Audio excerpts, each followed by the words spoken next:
Penjahat kelamin itu bernama Hasyim Asyari. Oleh Dr. Syahganda Nainggolan, Sabang Merauke Circle.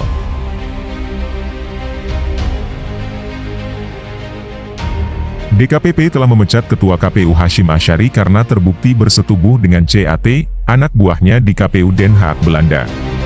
Persoalan ini mengulangi tuduhan serupa kepada Ketua KPU dari Wanita Emas, Hasnaini, yang mengaku menjual dirinya kepada Hasyim Asyari untuk bisa diloloskan partainya, Partai Republik 1. Baik kasus CAT maupun Hasnaini Muin di atas, DKPP mengaitkan keduanya dengan relasi power. DKPP mengatakan bahwa kejahatan kelamin yang dilakukan oleh Hasyim Asyari, selain berzina berat karena dia sudah beristri, terjadi pula karena Hasyim mempunyai kekuasaan yang bisa mempengaruhi kedua korban secara langsung. Dalam diskursus kesetaraan gender beberapa tahun belakang ini, gerakan feminis menyerang dominasi lelaki karena adanya relasi power, di mana dominasi diakibatkan power lelaki lebih unggul, seperti pemilikan uang, jabatan, dan lain sebagainya. Menurut mereka, jika kepemilikan power itu ditata ulang, maka sesungguhnya kesetaraan gender akan terjadi dengan sendirinya. Terkait isu gender di atas, pemilihan LBH Apik sebagai pembela CAT kelihatannya mempengaruhi sidang DKPP saat ini, dibandingkan dengan Hasnaini ketika dibela pengacara Farhad Abbas dan Dr. Ahmad Yani SH.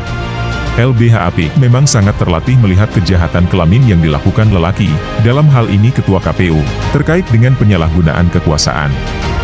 Hasyim Asyari sendiri telah membuat banyak kesalahan besar di Republik kita, khususnya ketika meloloskan Gibran sebagai cawapres. Saat itu, ketika pelolosan itu, peraturan KPU terkait batas usia belum direvisi. Sehingga seharusnya KPU tidak bisa meloloskan Gibran sebagai cawapres. Di tangan kepemimpinan Hasyim Asyari juga terdapat dugaan besar pengaturan suara pemenang Pilpres melalui IT KPU, kemenangan satu putaran. Kejahatan ini, jika nantinya terbukti suatu saat, maka tentu Hasyim Asyari ini perilakunya mirip binatang liar. Tiada norma. Menariknya adalah, dalam kesempatan ceramah keagamaan Islam, Idul Adha, di halaman Masjid Raya Semarang, di hadapan Jokowi dan istri bulan lalu, Hasyim mengkritik kelakuan kebinatangan manusia yang harus disembelih. Seolah-olah dia tengah berbicara lebih baik daripada orang-orang atau jamaah Idul Adha itu. Disinilah sebenarnya hancurnya bangsa kita, ketika manusia bernama Hasyim Asyari, yang seharusnya manusia suci, berubah menjadi binatang, tapi mendapatkan tempat terhormat sebagai pengumum kemenangan Presiden Republik Indonesia 2024. Dalam konteks pilkada ketika banyak pakar hukum mempersoalkan perubahan usia calon gubernur di mana Kaesang terhubung isu tersebut, Hasyim tidak mundur sedikit pun. Dia justru mengumumkan bahwa usia calon yang seharusnya terkait syarat pendaftaran, menjadi syarat bagi pelantikan. Dan terakhir, dengan sombongnya pula, Hasyim Asyari mengatakan berterima kasih, Alhamdulillah, atas pemecatannya. Penutup. Pelajaran bagi bangsa ini, di mana binatang alias penjahat kelamin bisa menjadi salah satu penentu nasib bangsa, yakni nasib pemilu, perlu direnungkan. Kekuasaan yang ada saat ini, ternyata tidak steril alias tidak sungguh-sungguh dalam mendesain kepentingan pemilu.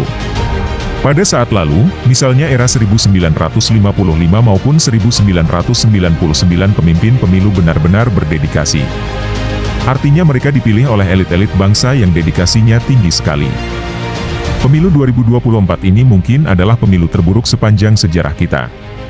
Tentu karena kecerobohan elit-elit nasional dalam memilih penyelenggara pemilu. Rakyat jangan putus asa dengan kekejaman elit-elit kita. Kita harus terus berjuang dalam barisan yang kokoh. Setidaknya, kita harus melawan kemungkinan pilkada-pilkada yang disusupi kepentingan oligarki jahat, money politics, dan para penjahat kelamin, nantinya.